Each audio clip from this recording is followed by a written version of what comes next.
Hi, folks. Thank you for joining me in this session and for joining us in our second virtual Accelerate. Thank you also to Gary and Amin for kicking us off this year. Last year, we talked about the many ways state and local governments were able to react with agility to meet the rapidly changing needs of their communities. Jurisdictions moved quickly to change legacy processes and to implement new technology solutions to address the problems faced by their residents and businesses. This year, we're reviewing those improvements, not as temporary patches, but as a baseline from which to improve service delivery to communities. In order to move with expediency and agility, we saw agencies relax some of their historical needs for certainty and risk mitigation in favor of time to value. This, of course, was paramount when responding to the critical needs of the past year and a half. This outcome orientation allowed us to partner with agencies to update business licensing workflows, and even to implement completely new COVID-related solutions in as little as 3 days. Stay-at-home orders and shuttered offices required everyone to improve services offered over the web, while remote work changed the way we collaborate within our organizations as well. We flexed our configurable technology platforms quickly to add new regulatory workflows, to rapidly alter standard practices like right-of-way permitting for outdoor dining, temporary occupancy permitting for emergency housing, and to provide testing and vaccination signups, among many other changes.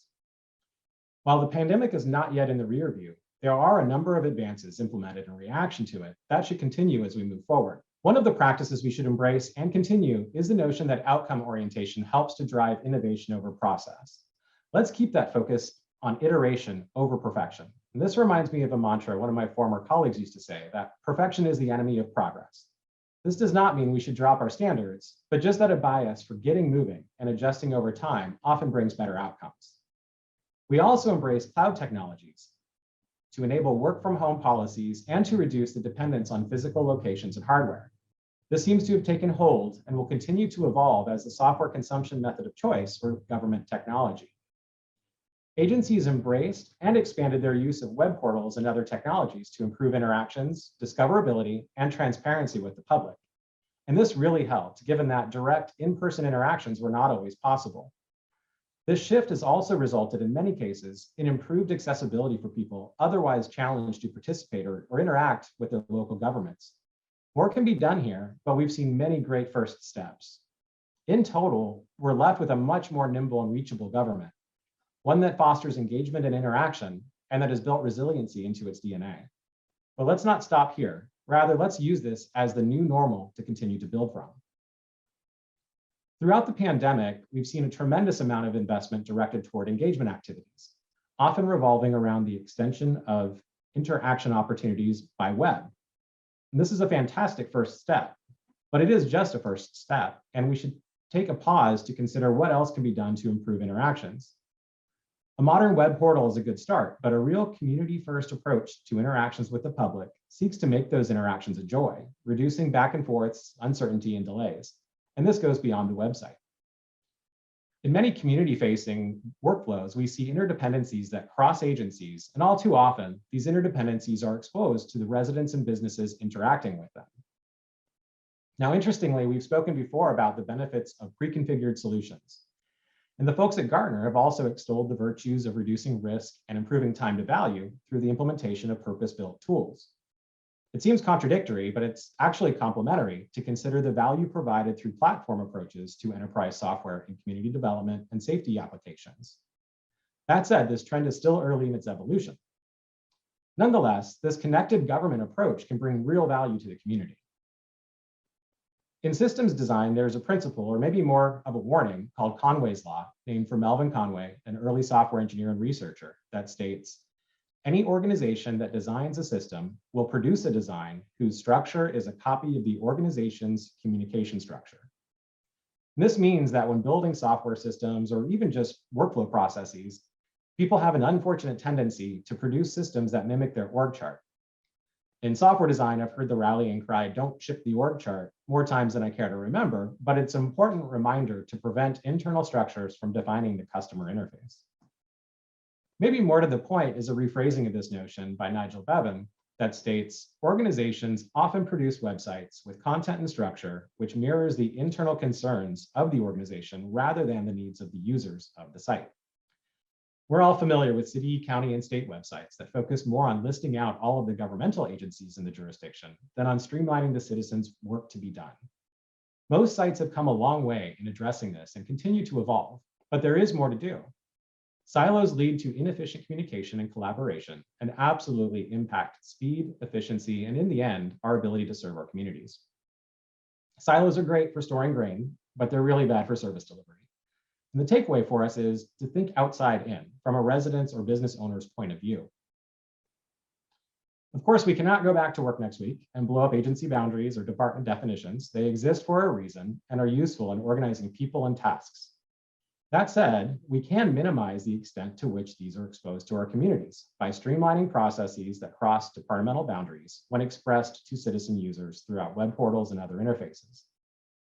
If someone wants to open a restaurant and that restaurant plans to sell alcohol, and they may need to open in a location that requires tenant improvements and possibly a zoning variance, let's help them understand the process up front and maybe even present them with a consolidated experience in which the complexity of building permit requests, business license requests, alcohol beverage permit requests, building inspections, fire inspections, health inspections, and all of the other activities that go into ensuring public health and safety are handled behind the scenes, and that the process is started with just one application. Better yet, let's streamline the back office tasks to reduce this inconsistent result stemming from coordination based on phone calls and email, or heaven forbid, sneakernet, which in these days may require going to somebody's house. Let's start with expanding our workflow applications to their full potential. Provide access in the CDR workflow application to all of the agencies required to participate in the chain of work, inspections, and approvals. Next, be sure to prioritize core enterprise solutions with robust API offerings that allow different back office applications to programmatically talk to each other, keeping workflow tracking in the application and out of email, faxes, and phone calls. Accela is here to help realize that vision and provide solutions purpose-built for the cadre of agencies involved in community development and public safety. These solutions are built on the same data model and within the same application platform, allowing for the easy exchange of data and for transparency of status. Further, the extensible platform allows jurisdictions to expand their use of the platform to other agencies, including those where Accela has not yet built agency-focused civic applications. This past year marks the completion of the first suite of those civic applications, and we've been talking to you about those in previous Accelerates for a couple of years. This point is really the launching point now for us to get into the next series of applications, those that expand beyond the agencies served today. Throughout this conference and after, we would love your thoughts regarding the next best agencies to serve. These could include agencies you interact with regularly, as well as agencies you believe would benefit from joining you on the platform. We've stopped for a moment on this slide also because it provides a useful framework in thinking about how we plan the evolution of our products. We start with the agency-focused civic applications that provide out-of-the-box capabilities focused on the critical workflows and interactions specific to your agency type.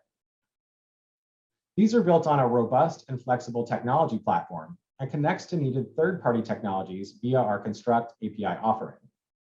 The capabilities of the civic applications and of the technology platform are experienced by users through persona-driven interfaces.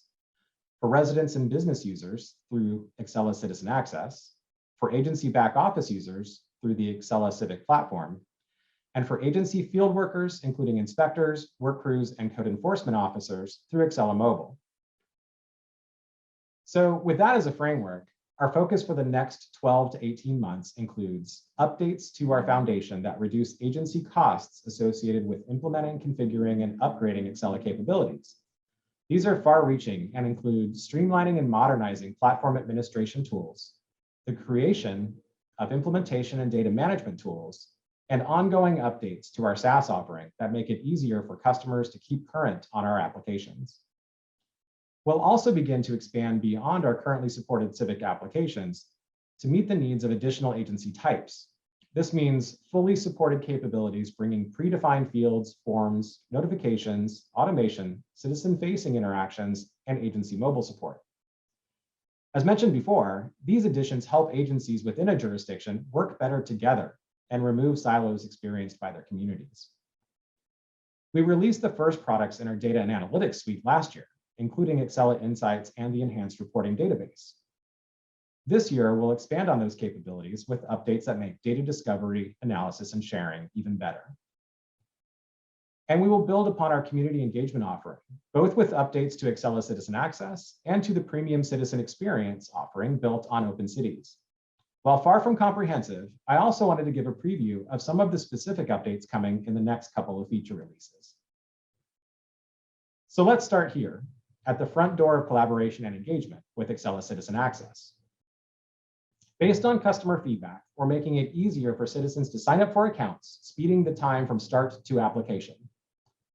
Similarly, we're simplifying contact management and document management and are adding support to manage multiple APO datasets to make it even easier to manage large projects via ACA. We've been on a path to add right-of-way management capabilities into ACA and expect to complete that this year with the introduction of location conflict management, identifying projects that overlap in the same space and at the same time. And across the board, we're updating the ACA look and feel to provide a more modern and engaging experience to users. This focus on collaboration continues with updates we're making to Accela Mobile, improving interactions between the back office and the field across agency types. You'll be able to extend multi-factor authentication to your field users, similar to the support for this elevated security in Civic Platform. We're also updating the document upload tool, adding support for additional file types, and adding improved photo markup capabilities. To help fit Accela Mobile to more specific use cases across agencies, we're adding customization features so that in-app terminology and fields more closely match the specifics of the agency using the application. We plan to also update the experience with Esri-based traffic and route optimization to help your mobile workers order their work more efficiently and effectively throughout the day. And lastly, we're adding Windows support to allow AMO customers to begin making the change to the more modern Accela Mobile offering. To help your team work more effectively and discover actionable trends hiding in your data, we're investing on our data analytics offering as well. To start, we're delivering default dashboards for each of the Civic applications we support. Just as the pre-built fields, forms, and workflows have made it easier for customers to get up and running and to take advantage of the capabilities built on the experience gained over 20 years of working with our customers, we're releasing pre-built Accela Insights dashboards that will help individual agencies as well as managers and elected officials. To help customers with more custom needs, we're adding improved support for custom fields. And to make it even easier to make use of Accela Insights, we're adding report navigation shortcuts through My Dashboards. As a teaser, we're also working with customers to explore aspects of your charts and data that would be valuable to your communities through an upcoming product tentatively called Accela Community Analytics. This will provide increased transparency and discoverability of your data with your communities. This is just a small sample of the updates coming this year. We're very excited about the improvements we have planned and hope they resonate with you and the agencies you support as well. More than ever, we're focused on bringing updates to the market that can help break down silos in order to provide improved service to your communities. And while this trend is early in its evolution in government technology, the consolidated platform approach to community development technologies is an important one that can improve community engagement and interaction by reducing the impact of organizational structure on citizens and businesses. It can provide the community with a welcoming front door web and mobile experience that allows them to interact without having to understand the inner workings of government. It reduces vendor and system administration complexity and can also reduce a jurisdiction's cybersecurity threat footprint, while it also consolidates systems of record or sources of truth, providing a single view of the citizen, enabling a better understanding of the needs of each of the residents in your communities. Ironically, a cross-agency platform approach helps provide that single view of citizen, but also helps jurisdictions present a whole of government view to the community. These go hand in hand to strengthen and streamline interactions between government and the public. We've reviewed the areas in which we are investing, and the Accela team is eager to hear your ideas regarding how we can help you cross organizational boundaries to improve the experience in your communities while working with you and with your peer agencies. The more we can simplify regulatory processes as experienced by residents and our businesses, the more we can meet and exceed the growing expectations our communities have for government technology. Thank you all for joining today, and be sure to catch our roadmap breakouts and the upcoming proof of concept session, leveraging Accela to pave your community's path forward, hosted by Amber DeTavio and Kathy Grossi. Thank you.